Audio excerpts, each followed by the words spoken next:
Amén, hermanos. Entonces, como decíamos recién, vamos a encomendar esta noche a la gracia de nuestro amado Señor para que esta noche podamos aprovechar muy bien el tiempo. Dice la palabra de Dios que somos bienaventurados si leemos estas palabras de Apocalipsis y las guardamos, las atesoramos. Esa es la primera de las 7 bienaventuranzas que está en Apocalipsis. Así que, hermano, vamos a orar porque somos realmente bienaventurados, agradeciendo al Señor y pidiéndole al Señor que Él nos ayude. Amado Dios, en esta noche te invocamos tu nombre, Señor, te alabamos, te bendecimos, porque solamente tú eres digno. Señor, tú creaste todas las cosas de acuerdo a tu voluntad y fueron creadas para tu gloria, Señor. También nosotros existimos para tu gloria y queremos, Señor, que esta noche tú puedas glorificarte, Señor, a través de el considerar tu palabra, a través de revelarte a nosotros y revelar tu voluntad a nosotros a través de tu palabra. Señor, te pido que tu Espíritu Santo, que es el que ha inspirado a estos hombres santos, a los profetas, a los apóstoles, para escribir tu palabra, Señor, pueda asistirnos, pueda ayudarnos y que la mente de los hermanos, Señor, de cada uno de nosotros pueda estar bien predispuesta para recibir tu palabra, no solamente en mentes limpias, sino también en corazones predispuestos por tu Espíritu, en corazones fértiles para recibir y poder llevar fruto, Señor, fruto para vida eterna, Señor. Señor, tú eres la vida eterna. Señor, el conocerte a ti es la vida eterna, conocer al Padre por el Espíritu. Te agradecemos porque hoy podemos llamarte Padre y podemos invocar tu nombre. También te pedimos que nos protejas de todo mal, de toda distracción, Señor. Y te entregamos este tiempo, consagramos nuestras vidas a ti, Señor. Háblanos esta noche. Te lo pido en el nombre de Jesús. Amén, Señor. Hermanos, esta noche nos toca Apocalipsis capítulo 16. Es el momento donde prácticamente estamos llegando al final de los 7 años, que es la última semana, la semana de Daniel.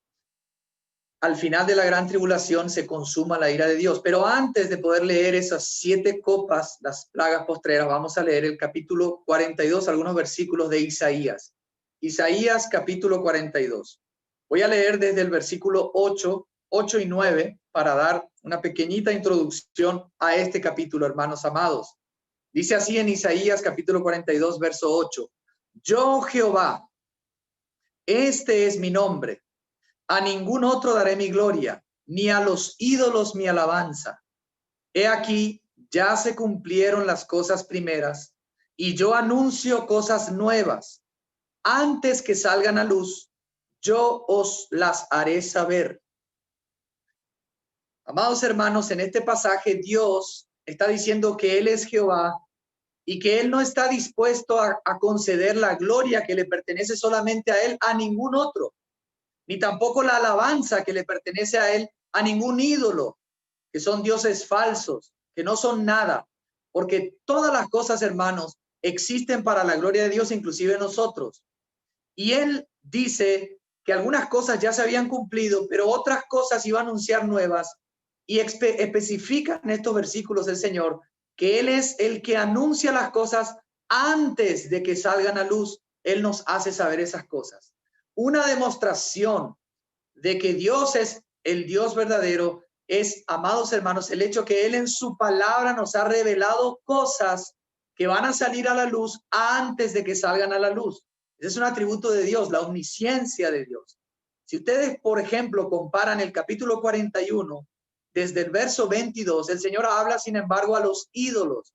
Y es como que el Señor desafía a los ídolos. Ahí en Isaías 41, 22 dice así: que se acerquen y nos anuncien lo que ha de venir, que nos digan lo que ha pasado desde el principio y pondremos nuestro corazón en ello y sepamos también su final. Hacednos entender lo que ha de venir, dadnos noticias de lo que ha de ser después, para que sepamos que vosotros sois dioses. A lo menos haced algo, sea bueno o malo, para que tengamos algo que contar y al propio tiempo nos maravillemos. He aquí que vosotros sois nada y vuestras obras vanidad. Abominación es el que os escoge. Entonces, hermanos, el Señor se compara a sí mismo con estos ídolos, diciendo que estos no son nada porque no conocen el futuro, porque no hablan, ídolos de madera, de hierro. Sabemos, ¿verdad? Ese tipo de idolatría que lastimosamente a veces el pueblo de Israel cayó y fue arrastrada. Y Dios quiere recordarnos esta noche que Él es el Dios verdadero, el soberano, porque Él es el que anuncia las cosas antes de que salgan a luz. Por eso, hermanos, estamos estudiando Apocalipsis. Apocalipsis es la revelación de Jesucristo acerca de las cosas, no solamente que vio Juan, no solamente que eran en el momento de Juan con las iglesias, sino también las cosas que iban a suceder después, o sea, las cosas que tienen que ver con el futuro. Y todo eso que nosotros hoy estamos leyendo y avanzando, hermanos, nos debe dar la fuerza, la certeza, la paz, que tenemos un Dios verdadero, porque estamos viendo que estas cosas se están cumpliendo y fueron anunciadas de antemano por el Señor, el Dios de Israel, aquel que conoce todas las cosas y que es soberano. Y a Él debemos rendir la alabanza y la gloria, a ningún otro. Entonces, hermano, Apocalipsis, el objetivo de estudiar este libro es el de aumentar nuestra fe en ese Dios que en quien creemos, porque es un Dios verdadero, es un Dios santo, es un Dios justo, pero también es un Dios que conoce las cosas de antemano y nos las ha revelado. Y al final de esta revelación, termina con el capítulo 19, 20, 21 y 22, vemos la victoria del bien sobre el mal, la victoria del Hijo sobre Satanás, y se lleva a cabo aquel deseo del Padre, es de reunir todas las cosas bajo el señorío de Cristo. Por eso cuando leemos Apocalipsis, hermanos, no debemos tener miedo, no debemos solamente ser curiosos, sino que debemos estar felices y contentos. Esto debe consolar nuestros corazones, porque el Señor nos muestra cuál es nuestro destino. Es un destino glorioso donde vamos a participar de la gloria del Hijo, reinando para siempre sobre la tierra y también en los nuevos cielos y la nueva tierra.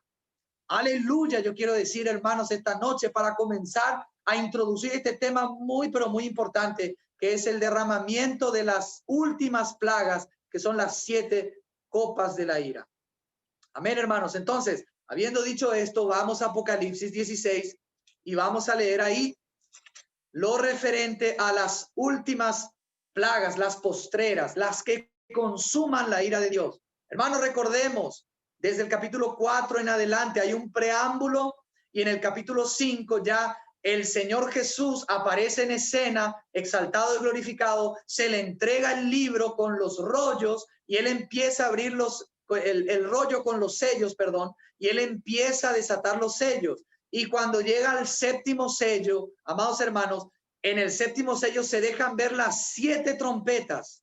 Y en la séptima trompeta se dejan ver ahora lo que estamos leyendo esta noche, las 7 copas de la ira. Entonces podemos decir que las 7 trompetas es el comienzo del séptimo sello y las 7 copas es la extensión del séptimo sello que incluye la séptima trompeta. Amén, hermanos. Eso es importante poder entenderlo. 7 sellos, en el séptimo están las 7 trompetas y en la séptima trompeta están las 7 copas de la ira, las postreras, las últimas, antes de que venga el Señor a establecer aquí su reino en la tierra y comenzar los juicios. Amén. Entonces vamos a leer ahí al verso 1, dice así: entonces oí desde el templo una gran voz que decía a los 7 ángeles: id y derramad sobre la tierra las 7 copas de la ira de Dios. Esta voz muy probablemente o es la del Cordero o es la voz de Dios que ahora da la orden a estos 7 ángeles. Recuerden que en el capítulo 15 estos 7 ángeles habían recibido estas 7 copas llenas de la ira de Dios por una de las 4 criaturas. Y dice la palabra que Dios se encierra en sí mismo en el templo y no permitió que nadie entrara hasta que se cumplieran las 7 copas. Ya no hay intercesión, ya él no quiere saber nada, el tiempo se ha cumplido y ahora llega la orden en el verso 1, que es la continuación del capítulo 15, de ir a esos 7 ángeles y derramar las 7 copas de la ira sobre la tierra. Miren la primera, vamos al verso 2. Fue el primero y derramó su copa sobre la tierra, y vino una úlcera maligna y pestilente sobre los hombres que tenían la marca de la bestia y que adoraban su imagen. Hermanos, la primera de las 7 copas últimas, las postreras que consuman la ira de Dios, es una úlcera terrible. Es un sarpullido en la piel. Son como llagas abiertas que son pestilentes y son malignas. Es una enfermedad que tiene que ver con la piel. Son úlceras malignas. Nosotros también, hermanos, recordamos esto cuando, por ejemplo, en Egipto, el Señor mandó las 10 plagas a Egipto. La 6ª plaga tiene que ver con las úlceras. Dice que le salió sarpullido y úlceras también ahí a todos los egipcios, y dice que ya no podían continuar adelante, de tanto que se tenían que rascar y por el dolor de estas úlceras, y pidieron una vez más a Moisés que pudiera orar a Dios para que les quite esa plaga. Hermanos amados, nosotros vemos una diferencia entre las plagas que Dios mandó a Egipto con estas 7 copas de la ira. Nosotros vemos que en esas 10 plagas, vamos a decir que es como que Dios daba un intervalo entre una plaga y otra y un pequeño tiempo de reposo. Él quitaba la plaga porque había un aparente arrepentimiento, pero después, cuando el faraón endurecía de vuelta su corazón, venía la segunda plaga. Pero después volvía el Señor a dar un pequeño reposo, y cuando el faraón volvía a endurecer su corazón, llegaba la tercera plaga. Pero nosotros vemos, hermanos, en las últimas plagas, que son las 7 copas, que no hay estas úlceras son malignas y pestilentes, y no hay un tiempo de reposo. O sea, es una plaga, es una tasa que viene y sigue hasta el final. O sea, que viene una encima de otra y simultáneamente siguen hasta el final. No hay más reposo, no hay momento de intervalo, como por ejemplo hubo para los egipcios. ¿Por qué decimos esto? En el verso 11 del mismo capítulo, cuando ya estamos en la 5ª tasa, miren lo que dice la palabra: y blasfemaron contra el Dios del cielo por sus dolores y por sus úlceras, y no se arrepintieron de sus obras. O sea que acá vemos que ya en la 5ª tasa, hermanos, todavía ellos seguían con dolores de aquellas úlceras que vinieron con la primera tasa. Entonces es como que es como un juicio que Dios manda, como cuando uno tiene un dolor de cabeza, pero después te viene al mismo tiempo un dolor de dientes sin que te pase el dolor de cabeza, dolor de estómago sin que te pase el dolor de cabeza, el dolor de dientes, y por último, qué sé yo, dolor de huesos. Entonces, 4, 5, 6 cosas al mismo tiempo. O sea que esto va a ser terrible. Y aún así, amados hermanos, dice la palabra que ellos no se arrepintieron de sus malas obras. Entonces, eso es lo que podemos ver también en esta primera plaga, que es una úlcera. Hermanos, esta úlcera dice que va a los que tienen la marca de la bestia y adoran a la imagen de la bestia. Muchos hermanos muy serios que están estudiando hoy están hablando de que muy probablemente esta úlcera va a estar conectada con algo que se llama el transhumanismo. Hay una ideología de hoy del ser humano que quiere trascender lo humano. El ser humano, hermano, siempre quiere como ir más allá de lo terrenal y de lo humano, y está tratando con el avance de la tecnología y de la ciencia de implementar esa tecnología en el hombre, de hacer esa mezcla de la tecnología con el hombre para que haya un superhombre, para que ya no hayan enfermedades. Inclusive prometen que ya no va a haber muerte, ya no va a haber vejez, con este tipo de tecnología que puede ser implementada dentro del organismo de los seres humanos.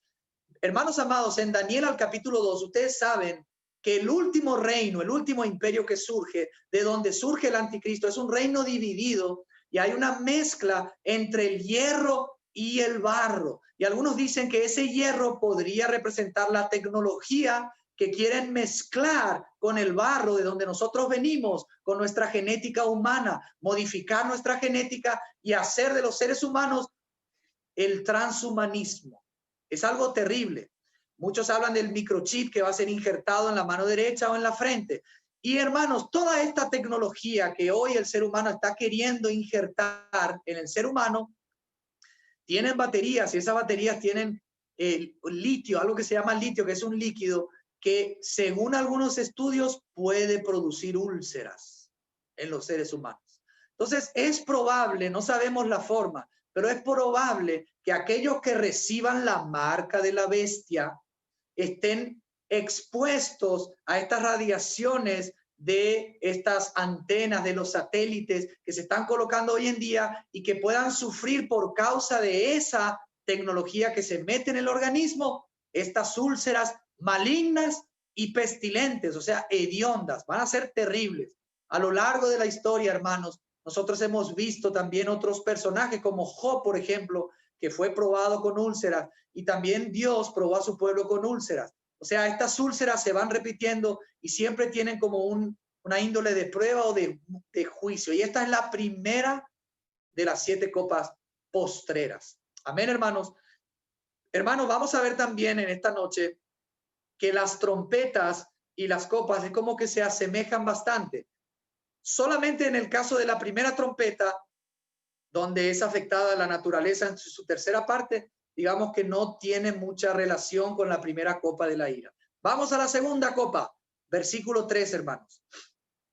Dice así: el segundo ángel derramó su copa sobre el mar, y este se convirtió en sangre como de muerto, y murió todo ser viviente que había en el mar.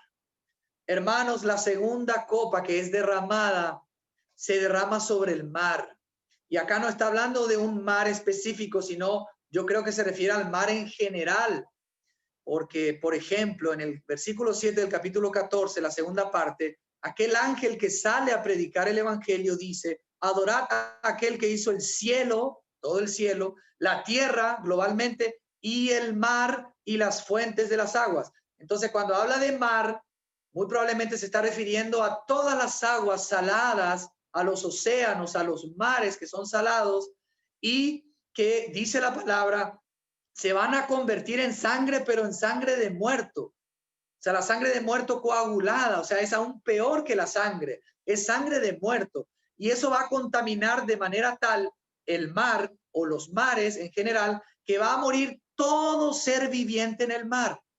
Amados hermanos, yo creo que no solamente los peces van a morir, sino también las personas que estén en ese tiempo en el mar. Recuérdense que en la segunda trompeta, en el capítulo 8, dice que ese monte ardiente fue trasladado al mar y las aguas del mar en la tercera parte murieron, todo se convirtió en sangre, y la tercera parte murió de los peces y la tercera parte de las naves fue destruida. Pero ahora en la segunda copa de la ira está la consumación total. Todo el mar, todo ser viviente muere, ya no sobrevive nadie. Recuerden que en Apocalipsis 12, cuando el Señor, por medio del arcángel Miguel, manda a Satanás a la tierra, dice: ay de los moradores de la tierra y del mar.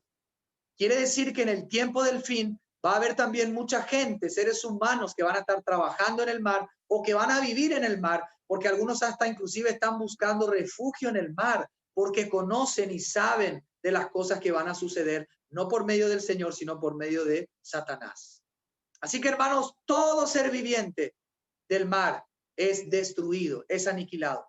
Pero yo quiero abrir una paréntesis esta noche y que me acompañen a Ezequiel. Un ratito, hermanos, vamos a ir a Ezequiel. Ustedes saben que Ezequiel, desde el capítulo 40 en adelante, él tiene la visión del templo, pero esa visión del templo es una visión que tiene que ver con el tiempo del milenio. O sea, nos debemos contextualizar en el tiempo del milenio. Y cuando llegamos al capítulo 47 de Ezequiel, miren lo que dice ahí, hermanos, en estos pasajes. Verso 1 dice así: me hizo volver luego a la entrada de la casa, ese es el templo, y vi que salían aguas por debajo del umbral de la casa hacia el oriente, porque la fachada de la casa estaba al oriente, y las aguas descendían por debajo hacia el lado derecho de la casa, al sur del altar. Me sacó por el camino de la puerta del norte y me hizo dar la vuelta por el camino exterior, fuera de la puerta, al camino de la que mira al oriente, y vi que las aguas salían del lado derecho. O sea que acá está viendo Ezequiel que salen aguas debajo del altar del templo en el milenio, ya cuando el Señor está acá en la tierra.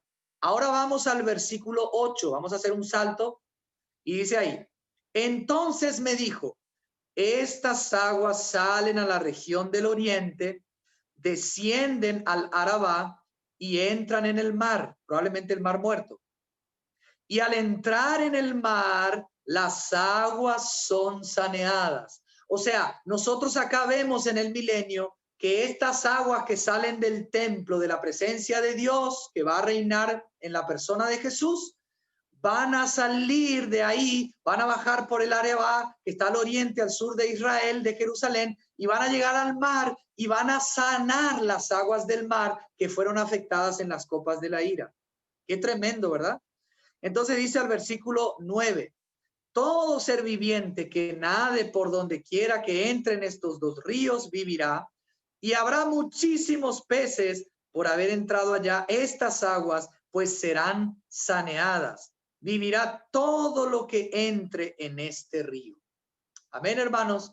Entonces acá podemos ver que en el milenio, hermanos amados, vamos a comer pescado, van a haber muchos peces en el milenio, pero en el tiempo del fin, todo ser viviente primeramente va a recibir el juicio, porque ese es un juicio para los hombres, y las aguas del mar van a ser manchadas de sangre como de muerto, pero en el milenio van a ser saneadas, aleluya, y nosotros vamos a comer pescado, porque el Señor Jesús, con cuerpo glorificado y todo resucitado, cuando se le aparece a sus discípulos allá en Juan, al capítulo, si no me equivoco, 20 o 21, él come pan y pescado ya con un cuerpo glorificado.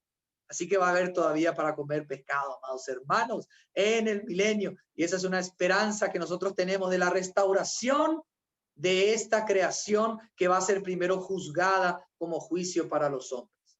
Hermanos amados, en Colosenses 3:4 dice que cuando Cristo vuestra vida se manifieste, también nosotros seremos manifestados con Él en gloria. Y ahora quiero leer en Romanos capítulo 8. Este es un pasaje que muchas veces leemos con los hermanos para ver esta restauración de la naturaleza cuando ya el Señor venga en su manifestación y nosotros manifestemos con Él. Dice Pablo desde el verso 18, Romanos 8:18. Tengo por cierto que las aflicciones del tiempo presente no son comparables con la gloria venidera que en nosotros ha de manifestarse, porque el anhelo ardiente de la creación es el aguardar la manifestación de los hijos de Dios. La creación fue sujetada a vanidad, no por su propia voluntad, sino por causa del que la sujetó en esperanza. Por tanto, también la creación misma será libertada de la esclavitud de corrupción a la libertad gloriosa de los hijos de Dios. Hermanos, cuando el Señor venga y se manifieste, nosotros vamos a ser manifestados con Él en gloria y la misma creación va a ser libertada de esta corrupción para la libertad gloriosa de los hijos de Dios. Las aguas van a ser saneadas y el mundo va a ser un paraíso terrenal durante el milenio. Pero antes de eso vienen las copas. Amén. Entonces volvamos ahora, amados hermanos, Apocalipsis 16, para leer la tercer copa de la ira que se encuentra en el verso 4. Dice así, el tercer ángel derramó su copa sobre los ríos y sobre las fuentes de las aguas y se convirtieron en sangre. Y oí que el ángel de las aguas decía, justo eres tú, Señor, el que eres y el que eras, el santo, porque has juzgado estas cosas, por cuanto derramaron la sangre de los santos y de los profetas, también tú les has dado a beber sangre, pues se lo merecen. También oí a otro que desde el altar decía, ciertamente, Señor, Dios Todopoderoso, tus juicios son verdaderos y justos. Hermanos, la tercera copa de la ira ahora se derrama sobre las aguas dulces, las fuentes de las aguas. Nosotros veíamos que en la tercera trompeta también viene como este astro que cae sobre las aguas dulces con una estrella que se llama ajenjo, las aguas se vuelven amargas y la tercera parte de las aguas dulces se vuelve amarga y muchos mueren por haber tomado esas aguas amargas. Pero acá, hermanos, en la tercera copa de la ira, vemos que todas las fuentes de las aguas del mundo se vuelven como sangre. Toda agua dulce, ya no va a haber agua. Imagínense, hermanos, lo que va a hacer ese tiempo. Las personas con las úlceras, sin posibilidad de alimento ni de trabajo, todo negocio marino muere en el mar, todos seres vivientes del mar mueren, ya no hay aguas dulces, ya no se va a poder tomar. Y eso uno detrás de otro o uno encima de otro, como veníamos diciendo. Pero acá, hermanos, vemos a un ángel que es el ángel de las aguas.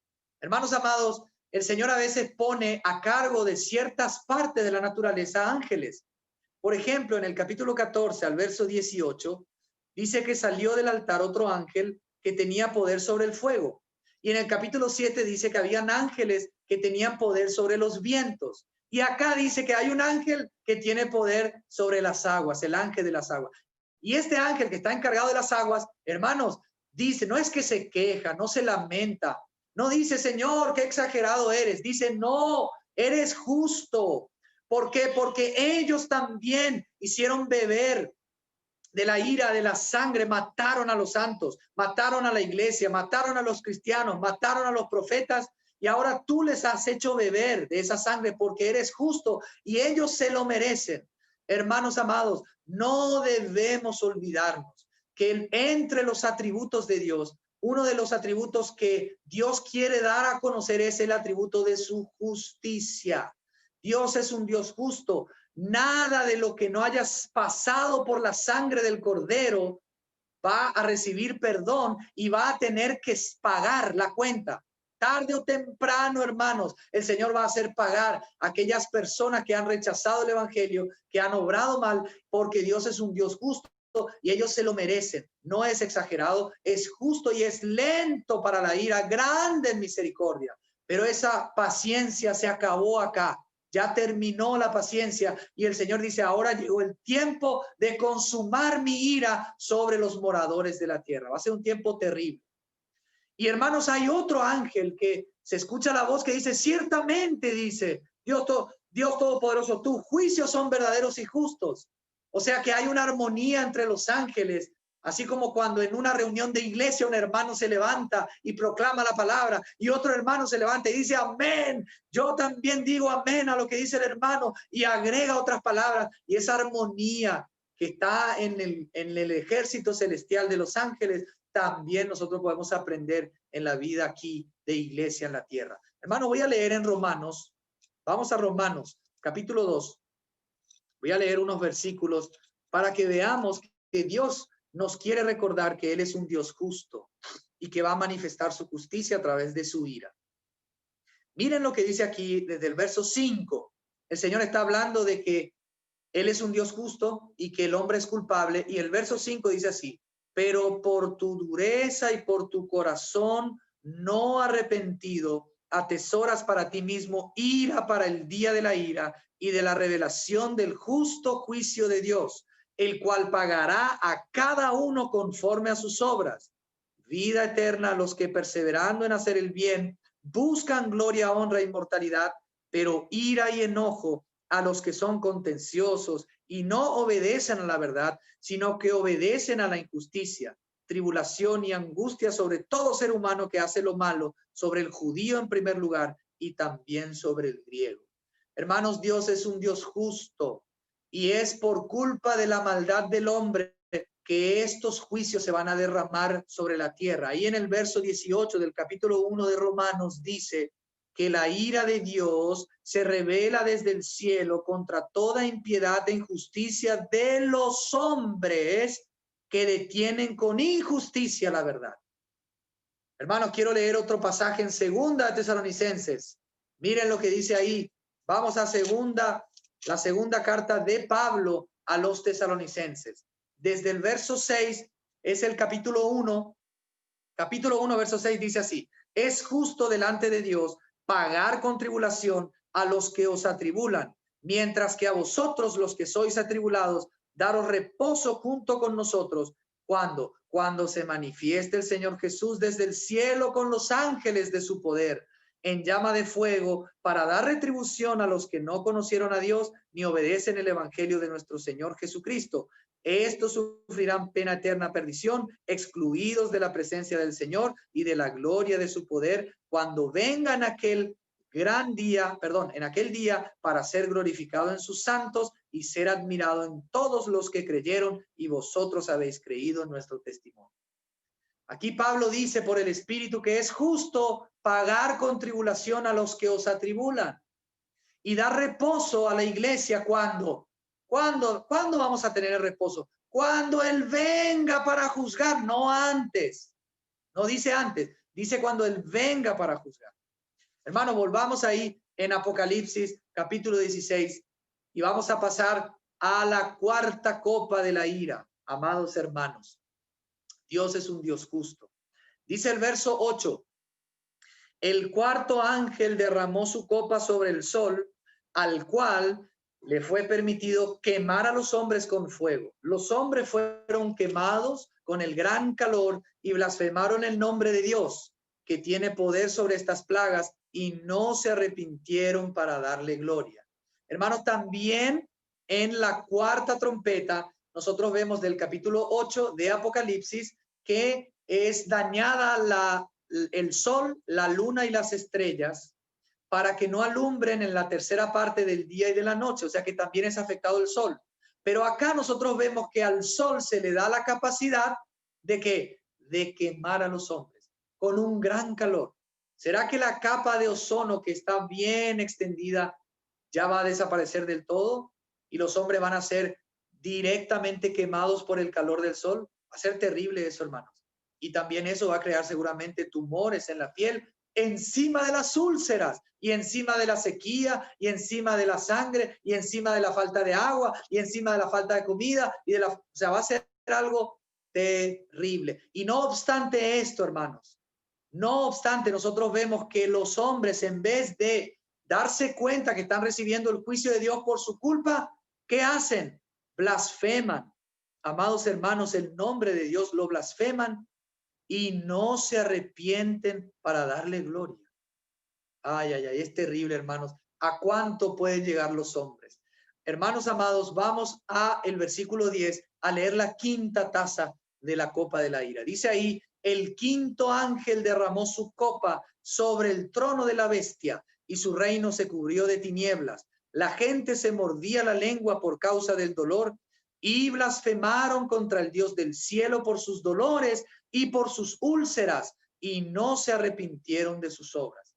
Aquí vemos, hermanos, que aún en la quinta copa de la ira, vemos que todavía están las úlceras de la primera, o sea que ya no va a haber reposo, sino que la ira de Dios se va a derramar una encima de otra y esas úlceras no van a sanarse hasta el final, ni tampoco las demás situaciones como la quemadura que va a ser producida por el sol van a disminuir. La gente se va a morder la lengua por causa del dolor y ahí también vemos que no se arrepienten de sus obras, más allá de los dolores y de las úlceras.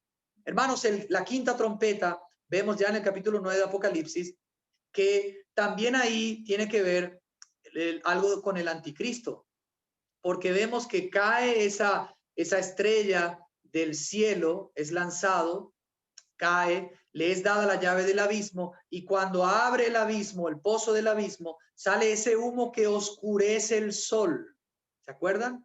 Entonces acá también en la quinta copa de la ira, ahora hay unas tinieblas densas, una oscuridad que es la característica del reino del anticristo, porque acá dice que es derramada sobre el trono. O sea que estamos en medio del gobierno último, del último hombre que va a encabezar ese último gobierno mundial, que es el anticristo. Por eso dice que se va a derramar esa copa sobre el trono de la bestia. Ese trono, esa autoridad, se la dio el dragón, permitida por Dios, obviamente, porque Dios es soberano, como dijimos al comienzo, pero es el dragón que le da su autoridad, que lo capacita, es Abadón, ese ángel que está en el abismo, que posee a este hombre y este hombre empieza a reinar, se sienta en el trono, recibe el dominio, los 10 reyes le conceden la autoridad, exige ser adorado, exige la marca de la bestia. Amados hermanos, pero en un cierto momento, en la quinta de las copas últimas, viene una oscuridad terrible, así como sucedió en Egipto por 3 días, así como sucedió cuando el Señor murió, que por 3 horas hubo oscuridad. Y esa es la característica del reino de Satanás, del reino del anticristo, el reino de tinieblas. Sin embargo, la característica del reino de Dios, de los hijos de Dios, es la luz. Nosotros somos hijos de luz y debemos resplandecer como lumbreras en este tiempo de tinieblas, donde el sol de justicia, aún por medio de las señales en los cielos, ahora el 14 de diciembre hay un eclipse solar completo, si no me equivoco, y muchos hermanos dicen, eso está anunciando que el Señor, que es el sol de justicia, se está escondiendo para dar lugar a ese tiempo de tinieblas, a ese tiempo de oscuridad tan pero tan denso, donde el mismo diablo se le va a dar la libertad para que pueda actuar por medio de este hombre por esos últimos 3 años y medio. Esa es la quinta copa de la ira, amados hermanos. Vamos a la sexta, en el versículo 12. Dice ahí, el sexto ángel derramó su copa sobre el gran río Éufrates, y el agua de este se secó para preparar el camino a los reyes del oriente. Y vi salir de la de la boca del dragón, de la boca de la bestia y de la boca del falso profeta, 3 espíritus inmundos semejantes a ranas. Son espíritus de demonios que hacen señales y van a los reyes de la tierra en todo el mundo para reunirlos para la batalla de aquel gran día del Dios Todopoderoso. Hermanos, la sexta copa, la sexta plaga que se derrama sobre la tierra tiene que ver con el Éufrates. El Éufrates es ese río que recorre todo ese Medio Oriente, una distancia muy larga, y dice que ese río se va a secar, el agua del río de Éufrates se va a secar para dar el espacio, para dar, digamos, el camino libre para aquellos reyes del Oriente que van a venir hacia el Medio Oriente. Esos reyes del Medio Oriente podrían ser los reyes que están más allá del Medio Oriente, donde está Jerusalén. Jerusalén está ahí en el Medio Oriente, y un poco más al este de Jerusalén es el Oriente, donde está Irán, Irak, China, Rusia, Afganistán. Todas esas naciones, esos reyes, probablemente va a haber una aglomeración, una alianza de esos reyes que van a ser, hermanos, engañados por estos 3 espíritus que salen de la boca de Satanás, del falso profeta y aún del anticristo, y que van a todos los reyes de la tierra engañándoles para que vengan hacia el Medio Oriente, porque Satanás lo que está haciendo es juntar a esos reyes para pelear contra el Cordero, porque Satanás sabe que le queda poco tiempo y está juntando a esos reyes para guerrear contra el Señor Jesús en su segunda venida. Pero él los engaña, y estos espíritus son espíritus de demonios que ya están, hermanos, en este tiempo trabajando y convocando a esta aglomeración, a este globalismo, hacia ese sector de Medio Oriente donde el trono va a estar colocado para el anticristo, ahí en el templo, en el lugar santo, en Jerusalén, la ciudad santa. Así que, hermanos amados, esto es la preparación para la última batalla, que es la batalla de Armagedón. También nosotros vemos en la sexta trompeta este inicio de esos jinetes y de esos soldados que vienen como 200 millones y vienen para guerrear. Y muchísimos, la tercera parte de los hombres murieron por causa de esa guerra. Entonces, amados hermanos, acá vemos la conclusión de ese día y el engaño de Satanás. Hermanos amados, ese gran día es el día de la segunda venida del Señor, el día de su ira también es conocido, la batalla de Armagedón. Dice en el versículo 15, y esto es particular, hermanos, y vamos a conectarlo a la sexta copa. Dice, yo vengo como ladrón. Bienaventurado el que vela y guarda sus vestiduras, no sea que ande desnudo y vean su vergüenza. Qué interesante, hermanos, que en este contexto de la gran tribulación, del trono de la bestia, de las copas de la ira, que son las últimas, el Señor anuncia su venida como ladrón. Hermanos, yo quiero que ustedes lean con sus propios ojos allá en Mateo, al capítulo 24, para que podamos entender ¿Por qué el Señor anuncia su venida como ladrón? Vamos ahí un ratito a Mateo 24. El Señor está hablando en todo ese capítulo de las señales que van a preceder su venida. Y en el verso 36 dice el Señor, pero del día y la hora nadie sabe, ni aun los ángeles de los cielos, sino solo mi Padre. Pero como en los días de Noé, así será la venida del Hijo del Hombre. Pues como en los días antes del diluvio estaban comiendo y bebiendo, casándose y dando en casamiento, hasta el día en que Noé entró en el arca, y no entendieron hasta que vino el diluvio y se los llevó a todos, así será también la venida del Hijo del Hombre. Entonces estarán dos en el campo, uno será tomado y el otro será dejado. Dos mujeres estarán moliendo en un molino, una será tomada y la otra será dejada. Hermanos, yo aquí veo que en la venida del Señor está incluida estos versículos que nos hablan del arrebatamiento. O sea, dos están, uno es tomado y el otro es dejado. O sea que esta venida, ese día y la hora, nadie sabe. Por eso la venida del Señor es como ladrón. No la venida en sí, sino el día, la hora, el momento exacto es secreto, no la venida. Hermanos, no hay que confundirse. Algunos creen que la venida de Dios, en la segunda venida del Señor, es secreta. Pero la venida del Señor en ningún pasaje de toda la escritura dice que es secreta. La venida es conocida y vista por todos. Lo que es secreto es la hora, es el momento, es el día. Eso es lo que es secreto.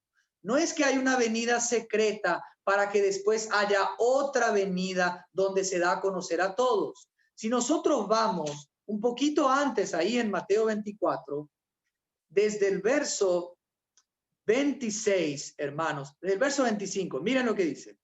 Ya os lo he dicho antes, así que si os dicen, mirad, está en el desierto, no salgáis, o mirad, está en los aposentos, no lo creáis, porque igual que el relámpago sale del oriente y se muestra hasta el occidente, así será también la venida del Hijo del Hombre, que es la que hablamos recién. Así será la venida del Hijo del Hombre. Uno será tomado, otro será dejado. Esa es la única y sola venida que incluye el arrebatamiento. Y miren lo que dice en el verso 42, después de haber leído esos pasajes que leíamos anteriormente. Miren lo que dice el verso 42. Velad, pues, porque no sabéis a qué hora de venir vuestro Señor. Pero sabed esto, que si el padre de familia supiera a qué hora el ladrón, está hablando de la hora, no de la venida en sí. No es que Jesús viene en secreto. Jesús viene y todo ojo lo va a ver. Lo que es secreto es el día, es la hora, es el momento exacto. Aunque podemos saber más o menos el tiempo, no vamos a ver jamás exactamente el día ni la hora. Entonces dice, pero sabed de esto, que si el padre de familia supiera qué hora el ladrón habría de venir, velaría y no lo dejaría entrar en su casa. Por tanto, también vosotros, dice el Señor, estad preparados, porque el Hijo del Hombre vendrá a la hora que no pensáis. Hermano, vamos a leer también Primera de Tesalonicenses, capítulo 4, la venida del Señor como ladrón. Miren lo que dice ahí Pablo de esta venida del Señor como ladrón, que es la única venida. No hay dos venidas, no hay tres, hay una sola que es la segunda. El Señor vino por primera vez y va a volver por segunda vez. Amén. Entonces dice ahí en el verso 16 del capítulo 4, dice así: el Señor mismo, con voz de mando, con voz de arcángel y con trompeta de Dios, descenderá del cielo. ¿Dónde está lo secreto? Y aquí está hablando de la venida que incluye el arrebatamiento. Por eso dice, entonces los muertos en Cristo resucitarán primero, luego nosotros los que vivimos, los que hayamos quedado, seremos arrebatados juntamente con ellos en las nubes para recibir al Señor en el aire. Hermanos, el rapto es el momento en el cual la iglesia recibe al Señor que viene. no es el rapto para quitar a la iglesia y quedarse en el cielo, donde quedamos ahí por un tiempo para después bajar. La venida del Señor es una, pero esa venida, la iglesia sale de la tierra para encontrarse con el novio, porque la iglesia lo espera. Entonces, no dice que vamos a estar ahí en el aire. Lo que dice es que lo vamos a recibir en el aire mientras Él está viniendo. El Señor va a hacer diferencia entre los suyos y los que no son suyos. El arrebatamiento, hermanos, es para magnificar, es para exaltar esa segunda venida del Señor.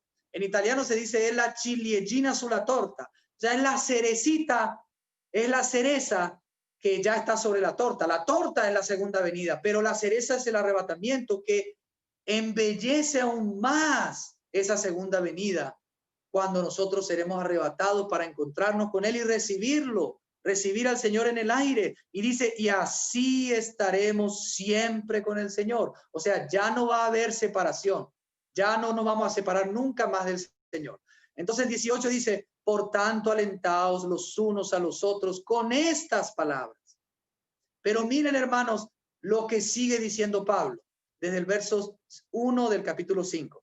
Acerca de los tiempos y de las ocasiones, no tenéis necesidad, hermanos, de que yo os escriba, porque vosotros sabéis perfectamente que el día del Señor, ¿cuál es ese día? El día que está hablando aquí, el día de su venida, es el mismo día. Dice, el día del Señor vendrá así como ladrón en la noche. Cuando digan paz y seguridad, entonces vendrá sobre ellos destrucción repentina como los dolores a la mujer encinta y no escaparán. Todas estas naciones que van a ser reunidas por estos tres espíritus malignos que salen de la boca de Satanás, el falso profeta y la bestia, van a ser engañadas. Supuestamente van a venir al Medio Oriente para traer la paz, para traer la seguridad, pero van a ser engañados porque cuando estén reunidos ahí es que el Señor aparece del cielo para destruirlos repentinamente.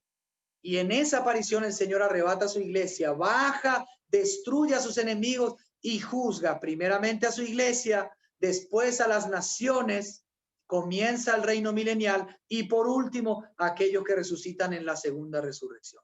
Volvamos a Apocalipsis 16, amados hermanos de mi alma. Entonces en el 15 dice, yo vengo como ladrón. Esa es la venida del Señor. Bienaventurado el que vela y guarda sus vestiduras, no sea que ande desnudo y vean su vergüenza. Hermanos, ustedes saben que la primer vestidura que nosotros recibimos cuando nos salvamos es la justicia de Cristo. Pero también hay una vestidura que debemos cuidar de no quitárnosla. Al contrario, debemos mantenerla puesta. Todos los días debemos despojarnos de nuestro viejo hombre, debemos vestirnos del nuevo hombre y andar en vestiduras blancas, en santidad, sin mancha, en el nuevo hombre, en el espíritu, no mostrando nuestra desnudez, nuestra pobreza del viejo hombre, nuestras arrugas. El Señor viene para buscar una iglesia sin mancha y arruga. La mancha tiene que ver con los pecados. Debemos vivir en santidad, ya no jugar con los pecados y confesar y abandonar todo tipo de pecado.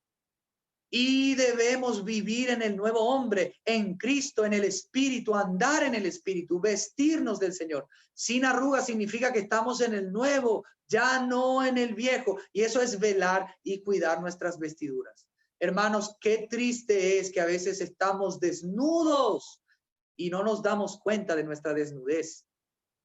Los demás se dan cuenta de nuestro orgullo, de nuestro pecado, de nuestra terquedad, de nuestra necedad, de todo eso. Y a veces nosotros, hermanos, como no velamos y no cuidamos nuestras vestiduras, se va a ver nuestra vergüenza. Que no nos suceda como aquel joven en Marcos, cuando el Señor fue arrestado.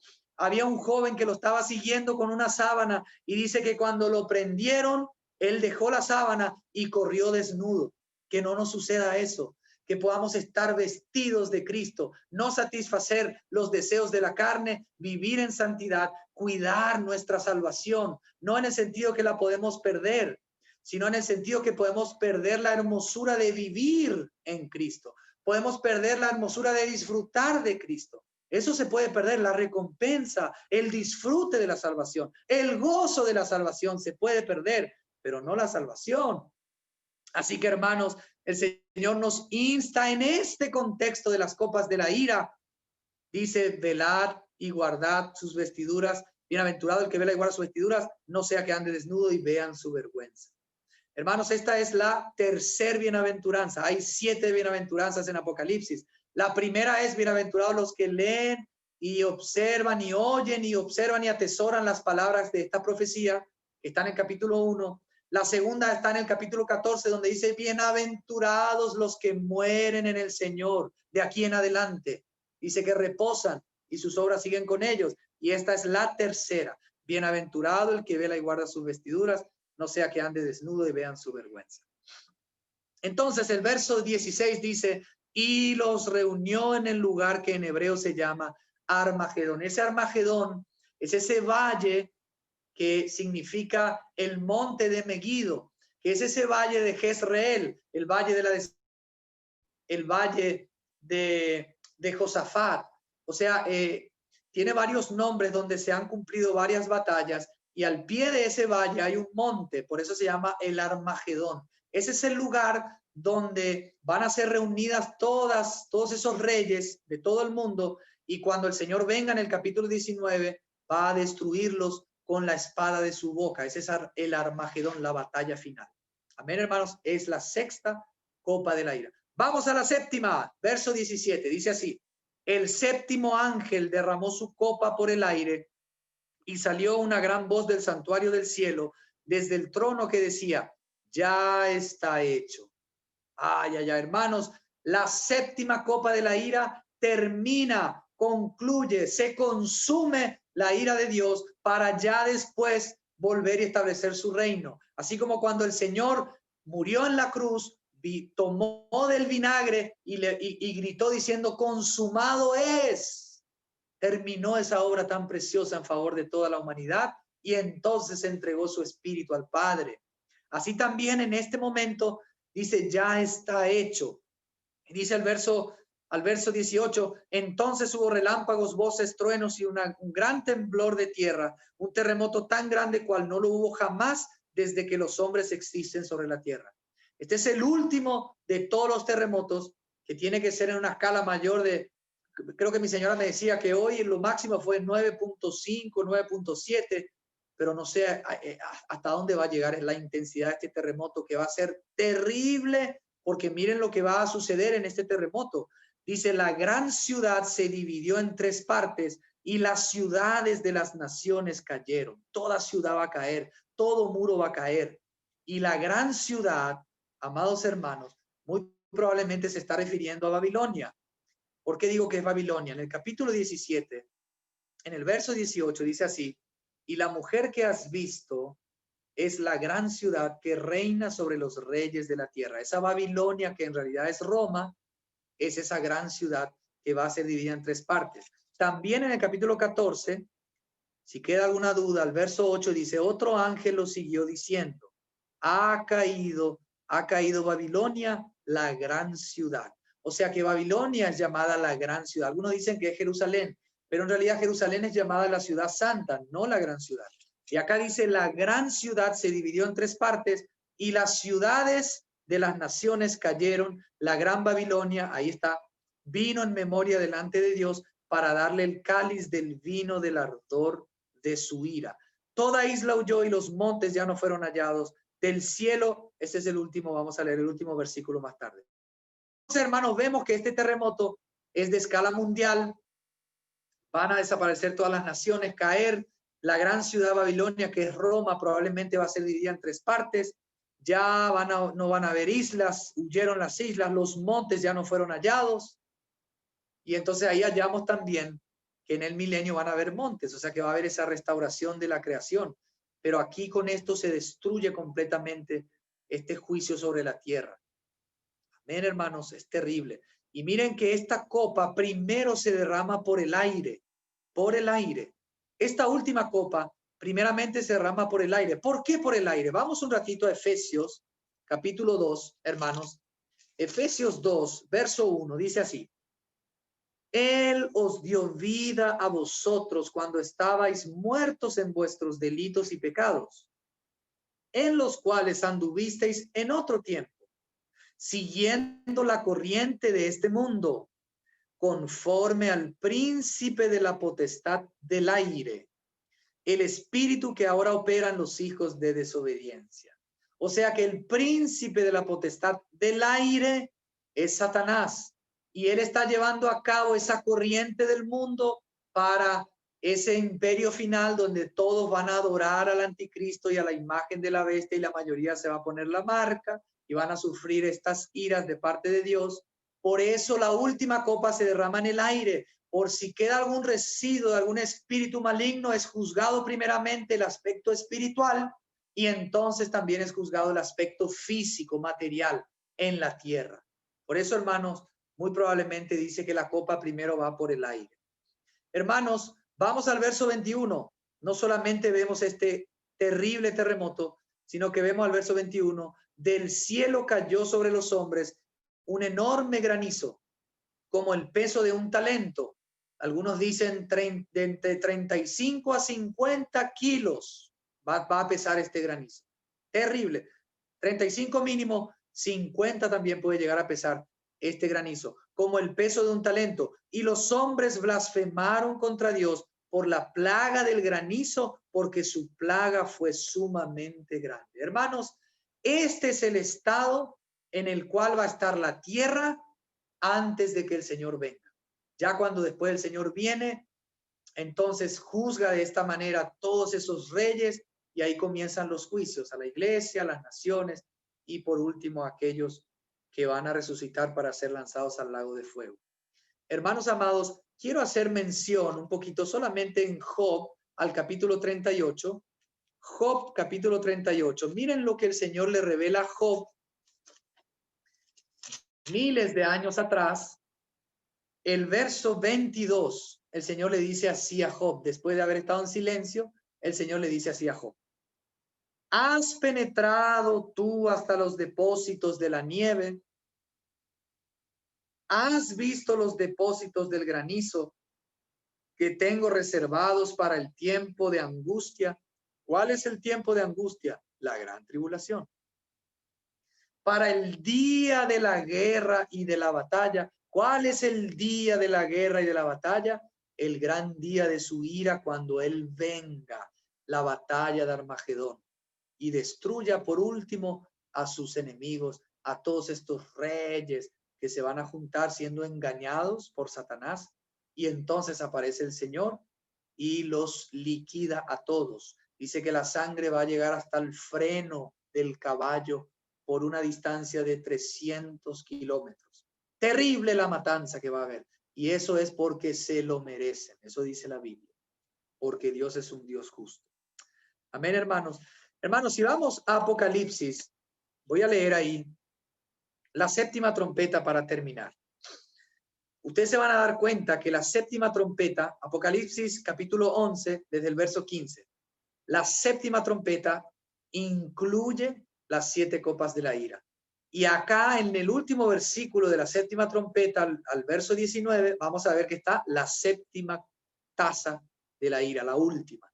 Dice ahí entonces el verso 15: el séptimo ángel tocó la trompeta y hubo grandes voces en el cielo que decían: los reinos del mundo han venido a ser de nuestro Señor y de su Cristo, y Él reinará por los siglos de los siglos. Los 24 ancianos que estaban sentados en sus tronos delante de Dios se postraron sobre sus rostros y adoraron a Dios diciendo: te damos gracias, Señor Dios, todopoderoso, el que eras y que has de venir, porque has tomado tu gran poder y has reinado. Las naciones se airaron. Ahí está la batalla de Armagedón. Y tu ira ha venido. El tiempo de juzgar a los muertos es después de Armagedón. Amados hermanos, que se juzga a los muertos. De dar el galardón a tus siervos los profetas, a los santos y a los que temen tu nombre. O sea que el galardón a la iglesia es después de Armagedón, no antes, no antes. A los santos, a los que temen tu nombre, a los pequeños y a los grandes, y de destruir a los que destruyen la tierra. 19. Y el templo de Dios fue abierto en el cielo, y el arca de su pacto se dejó ver en el templo. Y acá está la séptima taza. Miren lo que dice. Hubo relámpagos, voces, truenos, un terremoto y granizo grande. O sea, que la séptima trompeta se consuma con la séptima taza. Y las 7 trompetas están incluidas en el séptimo sello. Entonces, el séptimo sello es el que incluye las 7 trompetas y las 7 tazas. Ese juicio extendido hasta el final, amados hermanos, donde ya la ira de Dios se consuma en ellas y ahora viene el reino. Se saca todo lo que es conmovible y queda lo inconmovible. Vamos a leer Hebreos para terminar. Hebreos capítulo 12. Vamos a leer desde el verso 25. Hermanos, estos versículos debemos recitarlos, debemos memorizarlos, debemos hacerlos nuestros, estos versículos, mientras estudiamos Apocalipsis y esperamos la venida de nuestro amado Señor, la venida gloriosa del Señor, la parusia, para encontrarnos con el Señor. Dice el verso 25, mirad que no desechéis al que habla, pues si no escaparon aquellos que desecharon al que los amonestaba en la tierra, mucho menos nosotros si desechamos al que amonesta desde los cielos. Su voz conmovió entonces la tierra, ya en el Antiguo Testamento, pero ahora ha prometido diciendo, una vez más conmoveré no solamente la tierra, sino también el cielo. Eso es lo que acabamos de leer. Y esta frase, una vez más, indica la remoción de las cosas movibles como cosas hechas para que queden las inconmovibles. Aleluya. Así que recibiendo nosotros un reino inconmovible, tengamos gratitud y mediante ella, la gratitud, sirvamos a Dios agradándole con temor y reverencia, porque nuestro Dios es fuego consumidor. Amado Dios, te agradecemos por tu palabra. Padre del cielo, te agradecemos porque tú anuncias las cosas antes de que salgan a luz. Tú las anuncias, las haces saber para demostrar que tú eres el Dios soberano, el que tiene el control de todas las cosas. Señor, y al leer estas palabras, Señor, nosotros reconocemos como aquellos ángeles que tú eres un Dios justo y que tus juicios son verdaderos, son justos, porque vienen de un Dios justo, Señor. Y que esto que va a suceder dentro de poco es porque los hombres se lo merecen. Señor amado, te amamos, amamos tu amor, amamos tu bondad, amamos tu misericordia, pero amamos también tu ira santa y justa, porque tú eres un Dios que, como leímos recién, también eres un fuego consumidor, eres santo. Señor, y queremos servirte con gratitud, porque tú nos has prometido que vamos a recibir un reino inconmovible para siempre, reinando contigo. Y aún la creación, Señor, va a recibir la liberación por medio de la manifestación gloriosa de los hijos de Dios, que son tu pueblo, los santos. Gracias, Señor, por estas promesas.